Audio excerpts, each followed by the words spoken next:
మన Varahi sales grand festive celebrations ప్రతి 10,000 రూపాయల కొనుగోలుపై ఒక బంగారు నాణెం ఉచితం. ఈ ఆఫర్ జనవరి 15 వరకు మాత్రమే.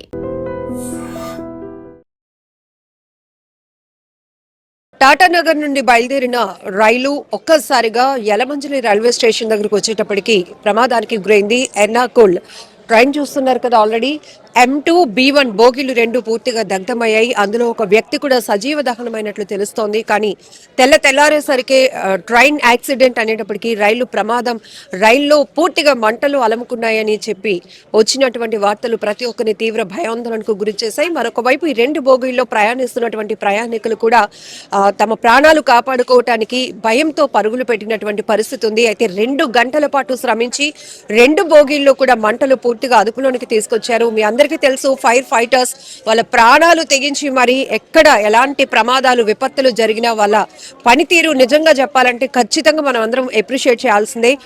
వీళ్ళతో కూడా మాట్లాడదాం ఒకసారి. ఎన్ని గంటలకు? మనకి అరౌండ్ గా 12:50కి జరిగి ఉంటుంది మేడం. మనకి ఫైర్ అనేది ట్రైన్లోను మనకి 1:05 మన కాల్ అనేది వచ్చింది. వచ్చిన వెంటనే మన యలమంచిలి నుంచి ఫైర్ వెహికల్ మా సిబ్బందితో పాటు నేను వచ్చి ఇక్కడికి రావడం అయింది.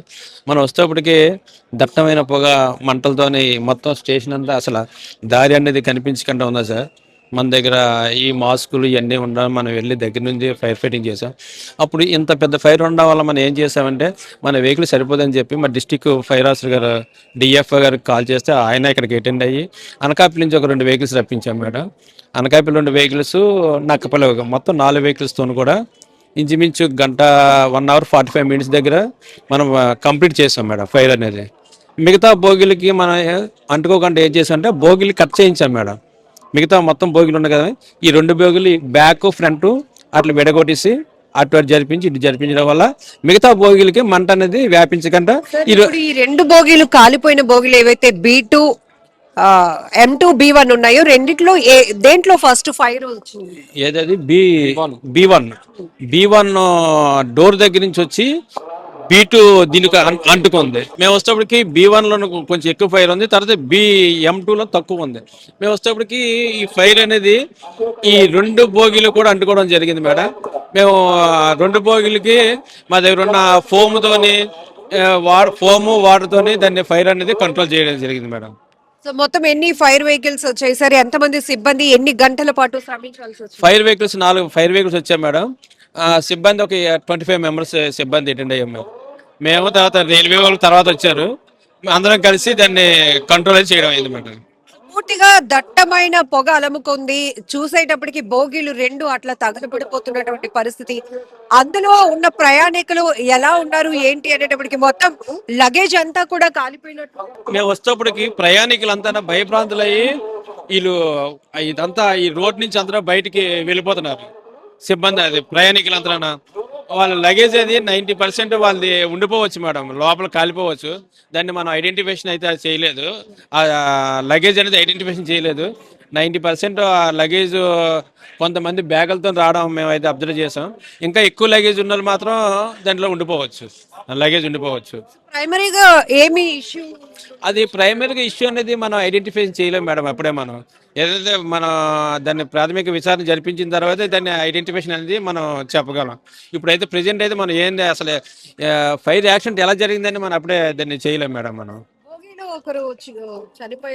ఇంకా కన్ఫర్మేషన్ అనేది రైల్వే డిపార్ట్మెంట్ నుండి కన్ఫర్మ్ చేయాలి వాళ్ళు. అదే ఒక విధంగా అయితే బాడీ అనేది కనిపిస్తుంది, కానీ అది ఇంకా ఐడెంటిఫై చేయాలి. వాళ్ళు అధికారికంగా వాళ్ళు ప్రకటిస్తారు. ఐడెంటిఫై అవుతోంది అంటున్నారు, ఎవరు ఏంటి అనేది తెలీదు. కానీ ఆ బాడీ కండిషన్ ఎట్లా ఉందండి? అంత స్థాయిలో మంటలు చెలరేగినప్పుడు ఒక మనిషి రైల్వే బోగి దగ్ధమైనప్పుడు ఖచ్చితంగా ఫైర్ ఎక్కువే వస్తుంది. ఎందుకంటే కంబస్టబుల్ మెటీరియల్ ఉంటుంది అందులోని, సీట్లు, తర్వాత బెడ్ సీట్స్ అవన్నీ ఉంటాయి కాబట్టి ఫైర్ స్మోక్ ఎక్కువగా ఉంది కాబట్టి ఆ పరిస్థితిలో చనిపోయి ఉండొచ్చు. ఇంకా అధికారికంగా ప్రకటించలేదు, వాళ్ళు పూర్తి స్థాయిలో వారు ప్రకటిస్తారు. ఒకవేళ ఈ ట్రైన్స్ లో టెక్నికల్ లోపాలు ఏవైనా వచ్చి దాని వల్ల ఫైర్ ప్రమాదం అయితే గనక ఈ లోపల పూర్తిగా కాలిపోవడానికి టెక్నికల్ అంటే కంబస్టబుల్ మెటీరియల్ ఎక్కువగా ఉంటుంది కదండి. బెడ్ సీట్స్ ఉంటాయి కదా, తర్వాత సీట్లు ఉంటాయి, సీట్లలో కంబస్టబుల్ మెటీరియల్ ఉంటుంది. దాని వల్ల ఫైర్ అవడానికి అవకాశం ఉంటుందండి, ఎక్కువగా మెటీరియల్ ఉంటుంది. 2 గంటలకు ఫోన్ వస్తే వచ్చాము మేము, అంతే. 2 గంటలు మీ ఫోన్ వచ్చిందా? మా అబ్బాయి ఫోన్ వస్తే వచ్చాము అంతే. ఇక్కడ ఉంటారా ఎవరైనా నైట్? నైట్ టైం ఉండమమ్మా 7, 8 వెళ్ళిపోతాం, మళ్ళీ ఉదయం 6 ఆ టైంకి వస్తాం అంతే. మీరు ఉదయం వచ్చినప్పటికి ఎలా ఉంది ఇక్కడ పరిస్థితి? ఇది మామూలుగా ఇలాగ ఉన్నారు, జనం పొలగా ఉన్నారు. భోగి మంట మొత్తం భోగిలు కాలి. పొగ వస్తుందండి, మేము వచ్చేటప్పటికి పొగ వస్తుంది అంతే. ఇంతకు ముందు ఎప్పుడైనా ఇలాంటి ప్రమాదాలు జరిగాయి ఇక్కడ? ఇక్కడ జరగలేదు కానీ రైల్వేలో చాలా చోట్ల జరుగుతుంటాయి, ఎక్కడో అక్కడ జరుగుతూనే ఉంటాయి కదా. ఇక్కడైతే ఎప్పుడు జరగలేదు మాకు తెలిసి, ఎక్కడో అక్కడైతే జరుగుతూనే ఉంటుంది డైలీని. టాటానగర్ ఎర్నాకుళం 18189 ట్రైన్ మనం చూస్తున్నారు కదా. ఎక్స్ప్రెస్లో ఒక్కసారిగా 2 బోగీల్లో చెలరేగినటువంటి మంటల వల్ల కలిగినటువంటి బీభత్సం ఇది. చాలా దారుణమైన కండిషన్ ఉంది. లోకో పైలట్ మొదటి ప్రమాదాన్ని గుర్తించారు. బ్రేక్ వేస్తున్నప్పుడు ప్రెజర్లో డిఫరెంట్ రావటాన్ని, ఏదో టెక్నికల్ ఇష్యూ ఉంది అని ఆయన గమనించడంతో అలర్ట్ అయ్యారు.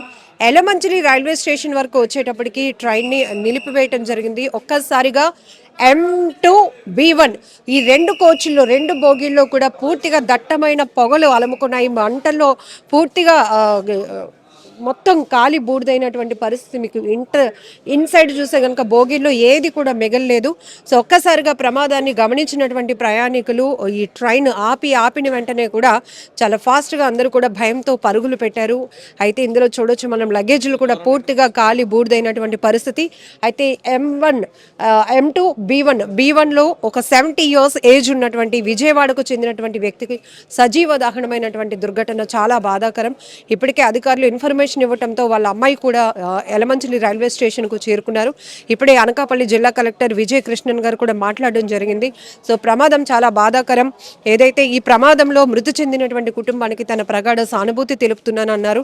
అయితే ఇమీడియట్గా ప్రమాదం ఈ మంటలు చెలరేగిన వెంటనే కూడా అగ్నిమాపక సిబ్బంది కావచ్చు, GRPF, జనరల్ పోలీస్ అందరూ కూడా పెద్ద ఎత్తున రెస్క్యూ కొనసాగించి ఇది ప్రమాదం మరింత పెరగకుండా ఈ 2 బోగీలు ఏవైతే ప్రమాదానికి గురయ్యాయో, అగ్నిని కీలలు ఎగసి పడుతున్నటువంటి పరిస్థితి ఉందో, ఇమీడియట్గా ఆ ట్రైన్ నుంచి ఈ 2 కోచ్లను కూడా డిస్కనెక్ట్ చేయడం జరిగింది.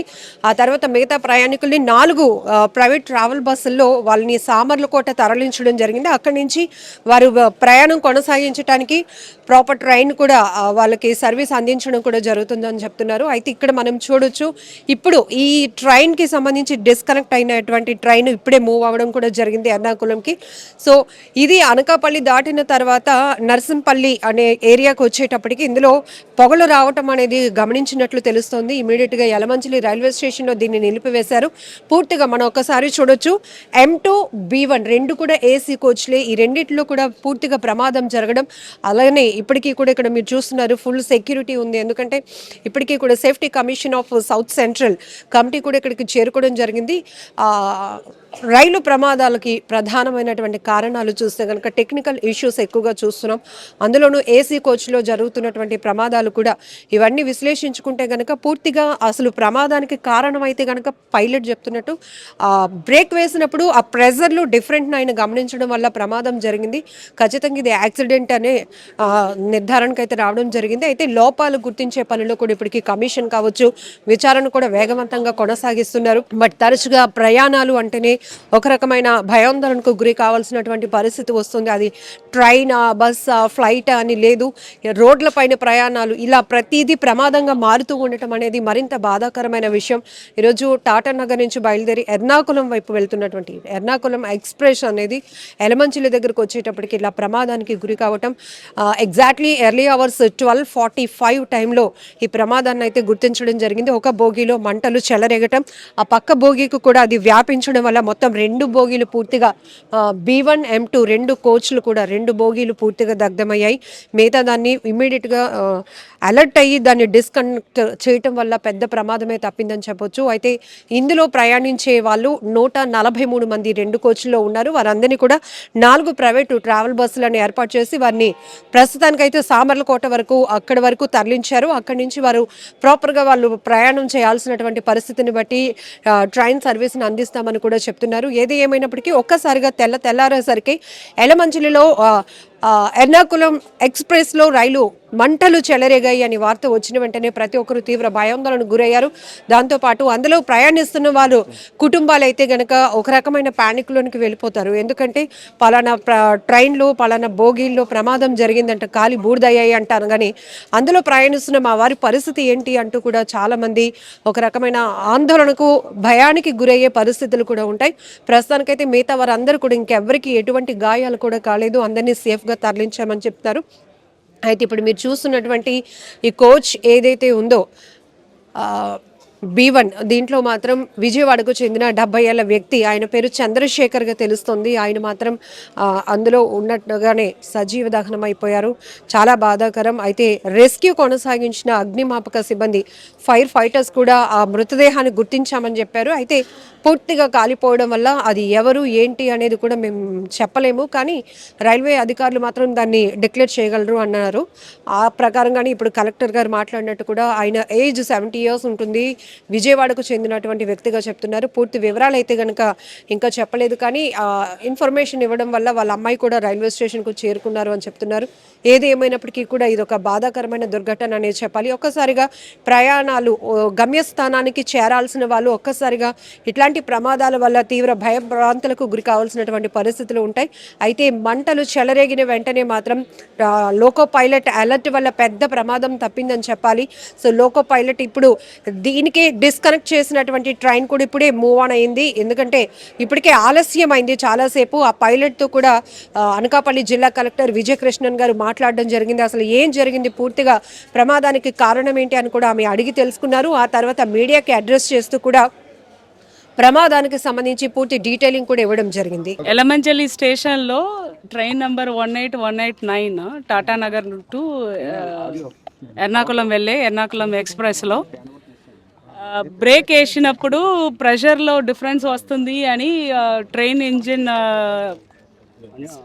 అలర్ట్ చేయడం వల్ల లోకో పైలట్ మన స్టేషన్స్ మాస్టర్స్ అది నోటీస్ చేయడం, అక్కడ నుంచి స్మోక్ రావడం, ప్రయాణికుల్ని సేఫ్గా వాళ్ళు ఎవాక్యుయేట్ చేశారు. 143 మెంబర్స్, మొత్తం 2 కోచ్.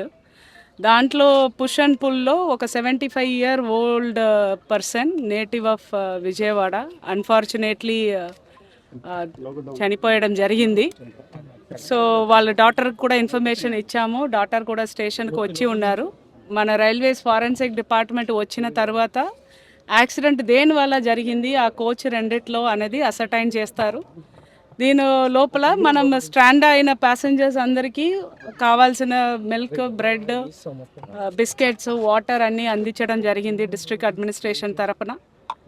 వాళ్ళు ఆ 2 కోచ్ మాత్రం ఇక్కడే ఉంచేసి మిగిలిన కోచ్ అన్నిట్లో కనెక్ట్ చేసి వాళ్ళు ఎర్నాకుళంకి ఇప్పుడే బయలుదేరారు. ప్యాసింజర్స్ అందరితో కూడా మాట్లాడడం జరిగింది, అష్యూరెన్స్ ఇవ్వడం కూడా జరిగింది. లోకో పైలట్తో కూడా మాట్లాడాను. He's saying that it is an purely an accident. దేనివల్ల జరిగింది అన్నది రైల్వేస్ ఫారెన్సిక్ డిపార్ట్మెంట్ చెప్పిన తర్వాతనే మనం చెప్పగలుగుతాము. చనిపోయిన వాళ్ళ ఫ్యామిలీకి మన డీప్ సింపతీస్.